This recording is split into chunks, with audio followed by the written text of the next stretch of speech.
ಬೆಂಗಳೂರಲ್ಲಿ ಯಾವ ಪರಿಸ್ಥಿತಿ ಆಗ್ಬಿಟ್ಟಿದೆ ಅಂದ್ರೆ ಪ್ರತಿ ಒಂದು ಬಸ್ ಹಿಂದೆ ಕೂಡ ಈ ಅಡ್ವರ್ಟೈಸ್ಮೆಂಟ್ ಸರಿನಾ. ಆ ಅಡ್ವರ್ಟೈಸ್ಮೆಂಟ್ ಇರೋದ್ರಿಂದಾಗಿ ನಮ್ಮ ಗಮನ ಬಂದ್ಬಿಟ್ಟು ಬರೀ ಅಡ್ವರ್ಟೈಸ್ ಬೋರ್ಡ್ ಮೇಲೆ ಮಾತ್ರ ಹೋಗುತ್ತೆ. ಸೊ ಎಲ್ಲಾ ಗಾಡಿಗಳಲ್ಲಿ BMTC ನಲ್ಲಿ ಆಲ್ಮೋಸ್ಟ್ ಎಲ್ಲಾ ಗಾಡಿನಲ್ಲಿ ಬಂದು ಈ ತರ ಅಡ್ವರ್ಟೈಸ್ ಹಾಕಿದ್ದಾರೆ. ಸೊ ನಾರ್ಮಲ್ ಆಗಿ ಹೇಳ್ಬೇಕು ಅಂತ ಅಂದ್ರೆ ರೋಡ್ ಬೇರೆ ಸರಿ ಇಲ್ಲ, ಗುಂಡಿಗಳು ಅದ್ರ ಮಧ್ಯದಲ್ಲಿ ಇವುಗಳನ್ನ ನೋಡ್ಕೊಂಡು ಇಲ್ಲ ಗಾಡಿನಲ್ಲಿ ನಾವು ಗಮನ ಕೊಡೋನೋ ಇಲ್ಲ ಗಾಡಿ ಓಡಿಸ್ಬೇಕಾದ್ರೆ ಗಮನ ಕೊಡೋದು ಇಲ್ಲ ಅಂತ ಅಂದ್ರೆ ಈ ಗುಂಡಿ ಮೇಲೆ ಗಮನ ಕೊಡೋದು ಏನೋ ಪರವಾಗಿಲ್ಲ. ನೋಡಿ ಎಲ್ಲಾ ಬಸ್ಸುನು ತುಂಬಿ ತುಳುಕ್ತೈತೆ ಈ ಅಡ್ವರ್ಟೈಸ್ ಅಂತೂ. ಸೊ ನಾವೇನ್ ಮಾಡ್ತೀವಿ, ಲಾಸ್ಟ್ ಅಲ್ಲಿ ರೀಸೆಂಟ್ ಆಗಿ ಒಂದು ವಿಡಿಯೋ ನೋಡಿದೆ ನಾನು.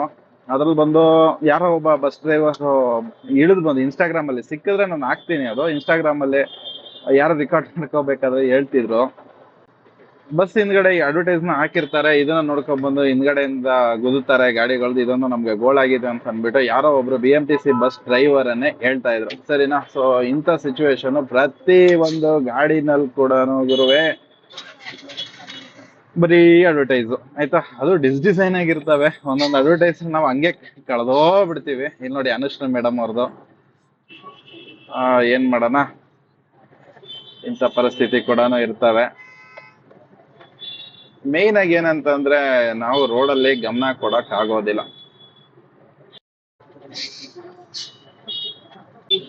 ಸೊ ಇದಕ್ಕೆ ಮೋಸ್ಟ್ಲಿ ಪರ್ಮಿಷನ್ ಕೊಟ್ಟಿರ್ತಾರೆ, ಎಲ್ಲಿಂದ ಯಾರಂತ ಅಂದ್ರೆ RTOದವ್ರು ಪರ್ಮಿಷನ್ ಇದಕ್ಕೆ ತಗೊಂಡಿರ್ಬೇಕೇನೋ, ಪರ್ಮಿಷನ್ ತಗೊಂಡೆ ಹಾಕ್ಬೋದು ಈ ತರ ಅಡ್ವರ್ಟೈಸ್, ಇಲ್ಲಾಂದ್ರೆ ಕೊಡೋದಿಲ್ಲ. ಬಟ್ BMTC ಬಸ್ಗಳಿಗೆ ಸ್ವಲ್ಪ ಓಕೆ ಅಂತ ಹೇಳ್ಬೋದು. ಮೇಲ್ಗಡೆವರೆಗೂ ಇದೆ ಇದರದ್ದು ಅಡ್ವರ್ಟೈಸ್ ಹಾಕಿರೋದು. ಅಲ್ಲಿ ಕೂತಿರೋರ್ಗೆ ಹೆಂಗೋ ಗಾಜಲ್ಲಿ ನೋಡ್ಕೊಂತಾರೆ ಲೊಕೇಶನ್ ಎಲ್ಲಿದೆ ಅಂತ, ಒಳಗಡೆಯಿಂದ ಕಾಣ್ತದೇನೋ ಗೊತ್ತಿಲ್ಲ ನಿಂತಿರೋರ್ಗೆ ನಾವು ಯಾವ ಸ್ಥಳದಲ್ಲಿ ಇಳಿಬೇಕು ಅನ್ನೋದು. ಸೊ ಮೈನ್ ಆಗಿ ಇದು ಒಂದು ಸಮಸ್ಯೆ.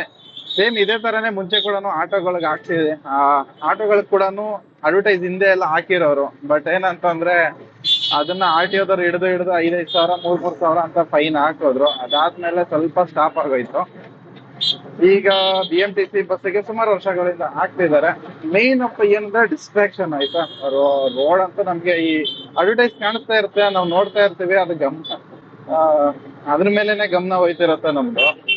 ಅದ್ರ ಜೊತೆಗೆ ಮೇನ್ ಏನಂತಂದ್ರೆ ರೋಡ್ಗಳು ಸರಿ ಇಲ್ಲ.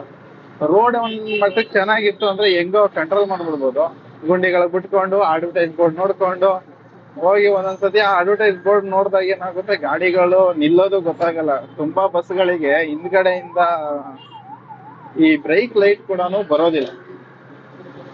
ಸೊ ಇದೊಂದು ಗೋಳ್ ಅಂತ ಹೇಳ್ಬೋದು. ಬೆಂಗಳೂರಲ್ಲಿ ತುಂಬಾ ಗಾಡಿಗಳಿಗೆ ಸೇಮ್ ಪ್ರಾಬ್ಲಮ್ಗಳಿದಾವೆ.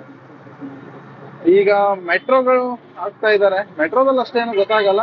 ಮೇನ್ ಏನಪ್ಪಾ ಅಂದ್ರೆ ಡಿಸ್ಟ್ರಾಕ್ಷನ್ ಮಾಡೋದು ಇಲ್ಲಿ ರೋಡಲ್ಲಿ ಓಡುವಂತಹ BMTC ಬಸ್ಸಲ್ಲಿ ಇರ್ತಾವಲ್ವಾ ಈ ಅಡ್ವರ್ಟೈಸ್ ಬೋರ್ಡ್, ಇದು ಮಾತ್ರ ಸಿಕ್ಕಾಬಟ್ಟೆ ಡಿಸ್ಟ್ರಾಕ್ಷನ್ ಮಾಡುತ್ತೆ ಮಾತ್ರ. ಆಗ್ಲೇ ಹೇಳ್ದಂಗೆ ರೀಸೆಂಟ್ ಆಗಿ ಯಾರೋ ಒಬ್ರು BMTC ಡ್ರೈವರ್ ಅನ್ನ ಬಂದ್ಬಿಟ್ಟು ಹೇಳ್ತಾ ಇದ್ರು, ಈ ತರ ಎಲ್ಲ ಅಡ್ವರ್ಟೈಸ್ ಹಾಕ್ಬಿಡ್ತಾರೆ, ಹಿಂದೆ ಮುಂದೆ ನೋಡಲ್ಲ, ಬಂದು ಹಿಂದೆ ಗುದು ಬಿಡ್ತಾರೆ ಹಂಗೆ ಅಂತ ಎಲ್ಲ ಹೇಳ್ತಿದ್ರು. ಎಲ್ಲಾ ಗಾಡಿಗೂ ಹಾಕ್ಬಿಡೋರು ಅತ್ತಾಗೆ ಒಂಥರ ಅಡ್ವರ್ಟೈಸ್ ಬೋರ್ಡೇನೆ ನಡೆದಾಡುವಂತಹ ಅಡ್ವರ್ಟೈಸ್ ಬೋರ್ಡ್ ಆಗ್ಬಿಟ್ಟಿದೆ. ಬೇರೆ ರಾಜ್ಯಗಳಿಗೆ ಹೋಲಿಸಿದ್ರೆ ಬೆಂಗಳೂರಲ್ಲಿರುವಂತಹ ಇದು BMTC ಬಸ್ಗಳಾಗಿರ್ಲಿ, KSRTC ಬಸ್ಗಳಾಗಿರ್ಲಿ ಕರ್ನಾಟಕದಲ್ಲಿರೋದು ತುಂಬಾ ಬ್ಯೂಟಿಫುಲ್ ಆಗಿ ಅನ್ಸುತ್ತೆ. ಅದನ್ನ ಒಂದು ಬ್ಯೂಟಿ ಏನೋ ಜಾಸ್ತಿ ಅಮೌಂಟ್ ಬರುತ್ತೋ ದುಡ್ಡು ಬರುತ್ತೋ ಅದಕ್ಕೆ ಸಂಪಾದನೆ ಹೆಂಗಾಗುತ್ತೋ ನನಗೆ ಗೊತ್ತಿಲ್ಲ ಅದ್ರ ಬಗ್ಗೆ. ಆದ್ರೆ ಹೇಳ್ಬೇಕು ಅಂತಂದ್ರೆ ಇವಾಗ ನಾರ್ಮಲ್ ಆಗಿ BMTC ಬಸ್ಗಳು ಬಂದ್ಬಿಟ್ಟು ನೋಡಕ್ಕೆ ತುಂಬಾ ಬ್ಯೂಟಿ ಆಗಿರೋದು ನಮ್ಮ ಕರ್ನಾಟಕದಲ್ಲಿ ಅಂತಾನೆ ಹೇಳ್ಬೋದು. ಪ್ರತಿಯೊಂದು ಮೈಸೂರು ಅಷ್ಟೇನೆ ನೋಡಕ್ ತುಂಬಾ ಬ್ಯೂಟಿಫುಲ್ ಆಗಿದೆ.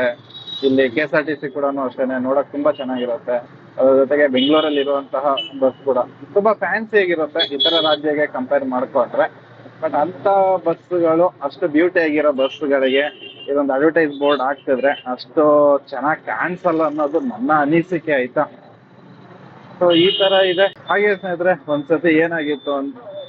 ಒಂದ್ಸತಿ ನನ್ನ ಜೊತೆಗೆ ನಡೆದ ಘಟನೆ ಏನಪ್ಪಾ ಅಂತಂದ್ರೆ RT ನಗರ ಕಡೆ ಒಂದು ಹೋಯ್ತಿದೆ. ಇದು ನಾನು ಹೇಳ್ತಿರೋದು ಅರೌಂಡ್ 2016-17 ನಲ್ಲಿ ಕ್ಯಾಬ್ ಓಡಿಸ್ಬೇಕಾದ್ರೆ ರಾತ್ರಿ ಒಂದು 11 ಗಂಟೆಗೆ 12 ಗಂಟೆಗೆ ಯಾವ್ದೋ ಒಂದು ಬಸ್ ಹೋಗ್ತಿತ್ತು ಆಯ್ತಾ. ಹಿಂಗೆ ಸ್ಟ್ರೈಟ್ ಮುಂದೆ ಹೋಗ್ತಿತ್ತು ನನ್ ಮುಂದೆ. ನನ್ ನಾರ್ಮಲ್ ಆಗಿ ದೂರ ಕಂಡಾಗೆ ಬಸ್ಸೇ ಇದ್ದಿದ್ದು. ಅವಾಗ ಯಾವ್ದೋ ಒಂದು ಹಾವುದು ಅಂದ್ರೆ ಯಾವ್ದೋ ನಾಗಿನಿದು ಏನೋ ಒಂದು ಸೀರಿಯಲ್ ಇತ್ತು ಆಯ್ತಾ, ಅದ್ರದ್ದು ಅಡ್ವರ್ಟೈಸ್ ಪೋಸ್ಟರ್ನ ಹಾಕಿದ್ರಿ ಬಸ್ ಹಿಂದ್ಗಡೆ. ಅವಾಗ ಏನಂತಂದ್ರೆ ನಾವು ಸ್ವಲ್ಪ ಕಷ್ಟಪಟ್ಟು ನೈಟ್ ಅಂಡ್ ಡೇ ಅಂತ ಅಂದ್ಬಿಟ್ಟು ಡ್ಯೂಟಿ ಮಾಡ್ತಾ ಇದ್ವಿ.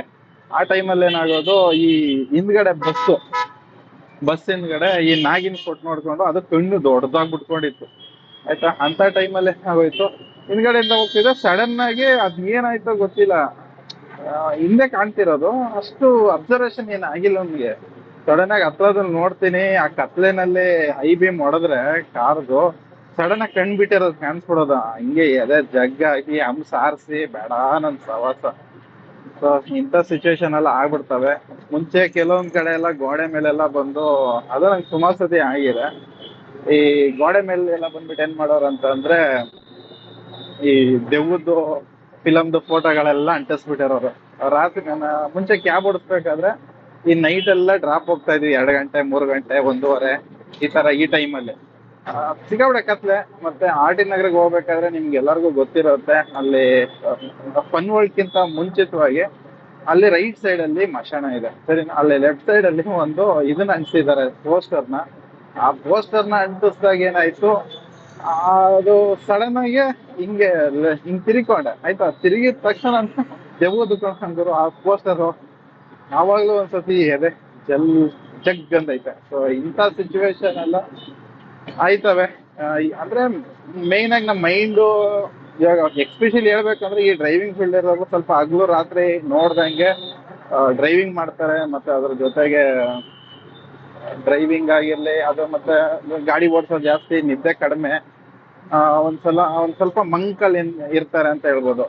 ಇಂಥ ಒಂದು ಸಡನ್ ಆಗಿ ಈ ತರ ಒಂದು ಘಟನೆ ನಡೆದ್ಬಿಟ್ರೆ, ಸಡನ್ ಆಗಿ ಏನಾದ್ರು ಬಂದ್ಬಿಟ್ರೆ ಕಣ್ ಮುಂದೆ, ಇಲ್ಲ ಸಡನ್ ಆಗಿ ಅಂದ್ರೆ ಬೆಚ್ಚ ಬಿದ್ದೋಯ್ತಾರೆ.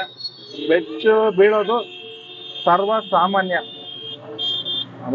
ಹೊಡೆದಾಕ್ಬಿಟ್ರತ್ತಾಗ ಎಲ್ಲಾರು ಸೇರಿ ಆರನ್ನತ್ತಾಗೆ. ಈಗ ಯಾವ್ದು ಇವಾಗ ಎಲೆಕ್ಟ್ರಿಕಲ್ ಬಸ್ ಬೆಂಗಳೂರಲ್ಲಿ ಇವಾಗ ಓಡ್ತಿರುವಂತ BMTC ಬಸ್, ಅದೇನೋ ಗುತ್ತಿಗೆ ತಗೊಂಡಿರೋದೇನೋ, ಅವ್ರ ಹಿಂದೆ ಮುಂದೆ ಆ ಕಡೆ ಈ ಕಡೆ ಏನು ನೋಡಲ್ಲ, ಸೆಂಟ್ರಲ್ ರೋಡ್ ಅಲ್ಲಿ ನಿಲ್ಸು, ಎಲ್ ಆ ಕಡೆ ಎಳಿ, ಈ ತರ ಇದೆ. ಇಲ್ಲಿ ನೋಡಿ, ಪ್ರತಿ ಒಂದು ಬಸ್ ಕೂಡ ಇವರು ಅಡ್ವರ್ಟೈಸ್, ಎಲ್ಲಾ ತರ ಅಡ್ವರ್ಟೈಸ್ಗಳು ಇವಾಗ ಕಾಣಿಸೋದು ಬರೀ BMTC ಬಸ್ ಮೇಲೆ. ಸೊ ಅಷ್ಟು ಚೆನ್ನಾಗೇನು ಕಾಣಿಸೋದಿಲ್ಲ. ಆಮೇಲೆ ಈ 2 BMTCದು ಬ್ರೇಕ್ ಲೈಟ್ ಬರೋದಿಲ್ಲ ಅನ್ಕೊಂಡಿದೀನಿ ಹಿಂದ್ಗಡೆದು, ಅದೊಂದು ರೆಡಿ ಮಾಡ್ಕೊಂಡ್ರೆ ಚೆನ್ನಾಗಿರುತ್ತೆ. ಇವ್ರಿಗೆ ನಾನು ಕ್ಯಾಮ್ರಾ ಹೊಡಿತೀನಿ, ಅವ್ರು ನನಗ್ ಕ್ಯಾಮ್ರಾ ಹೊಡಿತವ್ರೆ. ಅಲ್ಲಿ ಅವರು ಯಾರ ಕೈ ಮುಗಿತಾ ಇದಾರೆ, ಅವ್ರ ಹೆಸರು ಏನು ಅಂತ ಗೊತ್ತಿಲ್ಲ, ಅವ್ರು ಆಕ್ಟರೇ ಇರಬೇಕು. ಸೊ ಪ್ರತಿ ಒಂದು ಬೇರೆ ಪ್ರೈವೇಟ್ ಗಾಡಿಗಳಿಗೆ ಮೇಲೆ ಎಲ್ಲ ಹಾಕ್ತಿದ್ದಾರೆ ಕೆಲವೊಂದು ಕಾರ್ಗಳೆಲ್ಲ. ಬಟ್ ಏನಂತಂದ್ರೆ ಪರ್ಮಿಷನ್ ತಗೊಂಡೇ ಹಾಕ್ಬೇಕು, ಸುಮ್ನೆ ನಾವು ಹಾಕ್ತಿವಿ ಅಂತಂದ್ರೆ ಆಗೋದಿಲ್ಲ. ಮುಂಚೆ ಆಟೋಗಳಿಗೆಲ್ಲ ಹಾಕೋದು, ಅದು ಆಟೋಗೆ ಹಾಕ್ಬೇಕಾದ್ರೆ ಇನ್ನೊಂದು ವಿಷಯ ಏನ್ ಗೊತ್ತಾ, ಆಟೋಗೆ ಟಾಪ್ ಹೊಡಿತಾರಲ್ವ ಅಡ್ವರ್ಟೈಸ್ದು, ನಾವು ಆ ಟಾಪ್ ನ ಹಾಕಿಸ್ಕೋಬೇಕಂದ್ರೆ ನಾವೇ 30 ರೂಪಾಯಿ 50 ರೂಪಾಯಿ ಕೊಡ್ಬೇಕಾಯ್ತಾ ಅದನ್ನ ಹಾಕಕ್ಕೆ. ನಮ್ಗಂತೂ ಯಾವ್ದೇ ತರ ದುಡ್ಡು ಬರ್ತಿರ್ಲಿಲ್ಲ. ಆದ್ರೆ ಅವ್ರು ಹೇಳೋದೇನಂದ್ರೆ ನಿಮ್ಗೆ ಟಾಪ್ ಫ್ರೀ ಸಿಗುತ್ತಲ್ಲ ಅಂತ, ಆ ಲೆಕ್ಕಾಚಾರದಲ್ಲಿ. ನಾನು ಮುಂಚೆ ಎಲ್ಲ ಹಾಕಿಸ್ಕೊಂಡಿದೀನಿ. ಒಂದ್ಸತಿ RTO ವಾರ್ನಿಂಗ್ ಮಾಡಿದ್ರು, ನನ್ನ ಪುಣ್ಯಕ್ಕೆ OMG. ಮೊನ್ನೆ ರೀಸೆಂಟ್ ಆಗಿ ಇದ್ರಲ್ಲಿ ನೋಡಿದ್ದು, ಇನ್ಸ್ಟಾಗ್ರಾಮ್ ಅಲ್ಲೆಲ್ಲ ಹರಿದಾಡ್ತಿತ್ತಲ್ವಾ, ಇದೇ ಮೋಂಟ್ರಾ ಗಾಡಿ ಅನ್ಕೊಂಡಿದೀನಿ. ಸೊ ರೀಸೆಂಟ್ ಆಗಿ ಮೋಂಟ್ರಾ ಗಾಡಿ ಆಕ್ಸಿಡೆಂಟ್ ಆಯ್ತಲ್ಲ, ಇದು ಕೂಡ್ಲು ಗೇಟ್ ಹತ್ರ ಇದೇ ಗಾಡಿನೇ. ಸೊ ಏನಾದ್ರು ಅಂತ ಗೊತ್ತಿಲ್ಲ, ಒಟ್ಟಾರೆ ಹುಷಾರಾಗಿರ್ಬೇಕು ಗುರುವೇ. ಸೊ ಪಾಪ ಏನಾಯ್ತು ಏನೋ ಆ ಡ್ರೈವರ್ಗೆ. ಆದ್ರೆ ಗಾಡಿ ಬಂದ್ಬಿಟ್ಟು ನಾನ್ ನೋಡ್ದಂಗೆ ಒಂದು ಈ ವಿಡಿಯೋ ಶೂಟ್ ಮಾಡಕ್ಕಿಂತ ಮುಂಚಿತವಾಗಿ ಹೇಳ್ಬೇಕಂದ್ರೆ 3-4 ದಿನ ಮುಂಚೆನೆ ಆ ಗಾಡಿನ ನಾನು ನೋಡಿದ್ದೀನಿ. ಇನ್ಸ್ಟಾಗ್ರಾಮ್ ಅಲ್ಲಿ ಹಾಕಿದ್ರು. ಬಟ್ ಏನಂತ ಅಂದ್ರೆ ಡ್ರೈವರ್ ಏನಾದ್ರು ಗೊತ್ತಿಲ್ಲ, ಯಾರಿಗಾದ್ರೂ ಗೊತ್ತಿದ್ರೆ ದಯವಿಟ್ಟು ಕಮೆಂಟ್ ಅಲ್ಲಿ ತಿಳಿಸಿ. ಇನ್ಸ್ಟಾಗ್ರಾಮ್ ಅಲ್ಲಿ ನೋಡಿದ್ದು, ಇವತ್ತು ಲೈವ್ ಆಗಿ ಇಲ್ಲೇ ನೋಡಿದ್ದೀನಿ. ಪಾಪ ಏನ್ ಕತೆನೋ, ಅವರ ಮನೆ ಪರಿಸ್ಥಿತಿ ಏನಿದೆಯೋ ಗೊತ್ತಿಲ್ಲ. ಏನೇ ಆದ್ರೂ ಕೂಡ ದೇವ್ರು ಒಳ್ಳೇದ್ ಮಾಡ್ಲಿ ಅವ್ರಿಗೆ, ಒಳ್ಳೇದಾಗ್ಲಿ ಅಂತ ಕೇಳ್ಕೊಂತೀನಿ. ಹಾಗೆ ಹೇಳ್ಬೇಕು ಅಂದ್ರೆ ಯಾವುದೇ ಗಾಡಿ ಕೂಡ ಸೇಫ್ಟಿ ಇಲ್ಲ, ನಾವು ತುಂಬಾ ಕೇರ್ಫುಲ್ ಆಗಿ ಇರ್ಬೇಕಾಗುತ್ತೆ. ಆಟೋ ಆಗ್ಲಿ, ಬೈಕ್ ಆಗ್ಲಿ, ಕಾರ್ ಆಗ್ಲಿ, ಬಸ್ ಆಗ್ಲಿ, ಯಾವ್ದು ಕೂಡ ಸೇಫ್ ಇಲ್ಲ. ಒಂದು ತುಂಬಾ ಆರಾಮಾಗಿ ಹುಷಾರಾಗಿ ನೋಡ್ಕೊಂಡು ಓಡಿಸ್ಬೇಕು. ಮತ್ತೆ ಆಟೋಗಳಿಗೆ ಬಂದ್ಬಿಟ್ಟು ಸಡನ್ ಆಗಿ ಬ್ರೇಕ್ ಎಲ್ಲ ಹಿಡಿಯೋದಿಲ್ಲ. ಅದ್ರಲ್ಲಿ ಏನ್ ಮಾಡ್ತಾರೆ ಅಂತಂದ್ರೆ ಆಟೋದಲ್ಲಿ ಬಂದ್ಬಿಟ್ಟು ಹೆವಿ ಜಾಸ್ತಿ ಏರ್ ಇಡ್ಸೋದು, ಯಾಕಂದ್ರೆ ಸ್ವಲ್ಪ ಚೆನ್ನಾಗಿ ಉರುಳಿ ಅಂತ ಅಂದ್ಬಿಟ್ಟು ಆ ರೀಸನ್ ಇಂದ ತುಂಬಾ ಜನ 40-45 ಮೇಲೆ ಇಡ್ತಾರೆ ಇದನ್ನ. ಏರ್ ಪ್ರೆಷರ್ 50 ಇಡೋರು ಇದ್ದಾರೆ. PSI ಪ್ರೆಷರ್ ಐತೆ, ಏರ್ ಪ್ರೆಷರ್. ನಾನ್ ನಾರ್ಮಲ್ ಆಗಿ ಮೇಂಟೈನ್ ಮಾಡೋದಂತೂ 38 ಮೇಂಟೈನ್ ಮಾಡ್ತೀನಿ. ಯಾಕೆ ಅಂತಂದ್ರೆ ಗಾಡಿ ಸ್ವಲ್ಪ ಸ್ಮೂತ್ ಆಗೂ ಇರುತ್ತೆ, ಬೇರಿಂಗಿಗೂ ಹೊಡ್ತಾ ಬೀಳಲ್ಲ, ಅದ್ರ ಜೊತೆಗೆ ಬ್ರೇಕ್ ಡಿಸ್ಟೆನ್ಸ್ ಕೂಡ ಸಿಗುತ್ತೆ. ಬ್ರೇಕ್ ಹಿಡಿದ್ರೆ ಸ್ವಲ್ಪ ಕಂಟ್ರೋಲ್ ಆಗುತ್ತೆ. ಆ ರೀಸನ್ ಇಂದ ಯಾವ್ದು ಗಾಡಿ ಸೇಫ್ಟಿ ಇಲ್ಲ ಗುರು ಪಾಪ. ಏನಾಯ್ತೋ ಏನೋ ಗೊತ್ತಿಲ್ಲ. ಅದೇ ಕಾರ್ ಏನಾದ್ರು ಬೇರೆ ಗಾಡಿಗಳಿದೆ ಇಷ್ಟೊತ್ತಲ್ಲಿ ಎತ್ಕೊಂಡು ಹೋಗ್ಬಿಟ್ಟಿರೋರು. ನೋಡಿ ಆಟೋ ಆಗಿದ್ದಕ್ಕೆ ಅಲ್ಲೇ ಇದೆ, ಅದನ್ನ ಹಂಗೆ ಸೈಡ್ಗೆ ಹಾಕ್ಬಿಟ್ಟಿದ್ದಾರೆ. ಯಾವ ತರ ಏನ್ ಮಾಡ್ತಾರೋ ಗೊತ್ತಿಲ್ಲ. ಹಿಂಗೆಲ್ಲ ನೋಡ್ಬಿಟ್ರೆ ತುಂಬಾ ಬೇಜಾರಾಗ್ಬಿಡುತ್ತೆ. ದುಡ್ಕೊಂಡ್ ತಿನ್ನೋರ್ಗೆ ಅವ್ರು ಇದನ್ನೇ ಆಟೋ ಮೇಲೆನೆ ದುಡಿಮೆ, ಅದ್ರ ಮೇಲೆನೆ ಅವಲಂಬಿ ಆಗಿರ್ತಾರೆ, ಅದ್ರ ಮೇಲೆನೆ ಡಿಪೆಂಡೆನ್ಸ್. ಸೊ ಅಂತ ಟೈಮಲ್ಲೂ ಏನಾದ್ರೂ ಹೆಚ್ಚು ಕಡಿಮೆ ಆಗ್ಬಿಟ್ರೆ ತುಂಬಾ ಕಷ್ಟ ಗುರುವೇ, ತುಂಬಾ ಕಷ್ಟ. ಯಾರೆಲ್ಲ ಆಟೋ ಓಡಿಸ್ತೀರಾ, ಗಾಡಿ ಯಾವುದೇ ಗಾಡಿ ಓಡಿಸ್ತೀರಾ, ಸ್ವಲ್ಪ ಹುಷಾರಾಗಿ ಓಡಿಸ್ಕೊಳ್ಳಿ. ಒಂದ್ 5-10 ನಿಮಿಷ ಲೇಟ್ ಆದ್ರೂ ಪರವಾಗಿಲ್ಲ, ಯಾರಿಗೂ ನಾವು ತೋರ್ಸ್ಬೇಕಂತ ಏನಿಲ್ಲ. ಸ್ವಲ್ಪ ಲೇಟ್ ಆದ್ರೂ ಪರವಾಗಿಲ್ಲ, ಆರಾಮಾಗಿ ಸೇಫ್ ಆಗಿ ಹೋಗಿ ಸೇರೋದು ಬೆಟರು. ಈಗ ಎಲೆಕ್ಟ್ರಾನಿಕ್ ಸಿಟಿ ಮೇನ್ ರೋಡ್ ಅಲ್ಲಿ ಹೋಗ್ತಾ ಇದನ್ನೇ ಡ್ರಾಪ್ ಮಾಡೋಣ ಅಂತ ಕಸ್ಟಮರ್ನ. ಸೊ ಇನ್ನು ಕೆಲವೇ ತಿಂಗಳಲ್ಲಿ ಮೆಟ್ರೋ ಕೂಡ ಪ್ರಾರಂಭ ಆಗುತ್ತೆ ಈ ರೋಡಲ್ಲಿ. ಅದಾದ್ಮೇಲೆ ಟ್ರಾಫಿಕ್ ಕಮ್ಮಿ ಆಗುತ್ತಾ ಜಾಸ್ತಿ ಆಗುತ್ತಾ, ಕಸ್ಟಮರ್ ಸಿಗ್ತಾರೋ ಇಲ್ವೋ ಅಂತ ಮುಂದಿನ ದಿನಗಳಲ್ಲಿ ನೋಡ್ಬೇಕು. ಇವಾಗಂತೂ ಬಸ್ಗಳಂತೂ ತುಂಬಿ ತುಳುಕ್ತವೆ. ಅದ್ರ ಜೊತೆಗೆ ನಮ್ಮ ಆಟೋ ಕೂಡ ಸ್ವಲ್ಪ ಬಾಡಿಗೆಗಳು ಸಿಗ್ತಾ ಇದಾವೆ. ಇನ್ನು ಮುಂದಿನ ದಿನಗಳಲ್ಲಿ ಏನೆಲ್ಲ ಆಗುತ್ತೆ ಅಂತ ಕಾದು ನೋಡ್ಬೇಕಾಗುತ್ತೆ. ಇಲ್ಲಿಗೆ ಆಟೋ ಮೋಟೋ ವ್ಲಾಗ್ನ ಮುಗಿಸ್ತಾ ಇದ್ದೀನಿ. ಹೇಗಿತ್ತು ಅಂತ ತಿಳಿಸಿ. ನಿಮ್ಗೆ ಏನಾದ್ರು ಇಷ್ಟ ಆದ್ರೆ ಕೂಡಲೇ ಲೈಕ್ ಮಾಡಿ, ಸಬ್ಸ್ಕ್ರೈಬ್ ಮಾಡ್ಕೊಂಡು ಸಪೋರ್ಟ್ ಮಾಡಿ.